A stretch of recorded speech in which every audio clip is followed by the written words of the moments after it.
গত 18ই ডিসেম্বর ছিল আমার বাড়িতে চণ্ডীপাঠ আর ভোগ, আর করেছিলাম চণ্ডী মায়ের একটু হোম। জানো তো, আমার বাড়িতে না মাঝে মাঝে এই টুকটাক পুজো পাঠ হতেই থাকে। অনেকে আবার মজা করে আমাকে বলে যে আমি কি এই সংসার টংসার সমস্ত ছেড়ে আমি কি এই আধ্যাত্মিক জগতে চলে যাব নাকি। জানি না কেন, আমি না ভগবানকে খুব বিশ্বাস করি। আর এই চণ্ডীপাঠ করার ইচ্ছাটা আমার অনেক দিন ছিল। যখন আমি নতুন এই ফ্ল্যাটটা কিনে এসেছিলাম তখন ভেবেছিলাম একটু ভালো করে বড় করে চণ্ডীপাঠ করে একটু হবন করাবো, কিন্তু সেটা হয়নি। আমি শুধুমাত্র নারায়ণ পুজো করেছিলাম। তারপর এই করি ওই করি করতে করতে আর চণ্ডীপাঠটা ঠিক মতো হয়নি। মাঝে তো তোমরা জানোই, কিছুদিন আগে আমার বাড়িতে মা জগদ্ধাত্রী পুজোও হয়েছিল।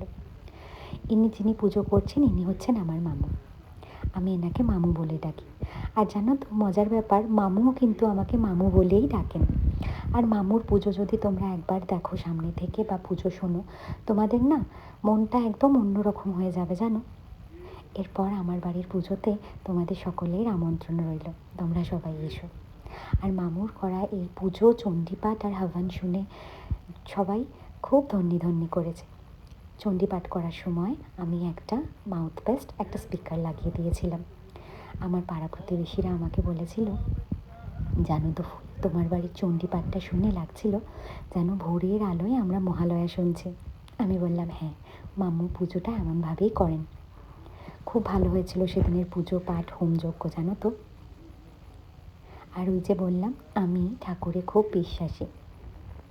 মা চণ্ডী আমাদের সবার খুব মঙ্গল করুন।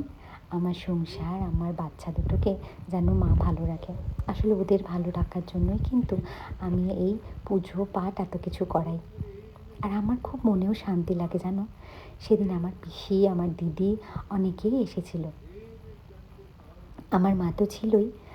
আর সবাই না এই পুজোটাকে খুব এনজয় করেছে। আমার পিসিরা যাওয়ার সময় বলে গেল, তোর বাড়িতে এই পুজো পাঠগুলো হয় দেখে আমরাও আসতে পারি। আর অনেক দিন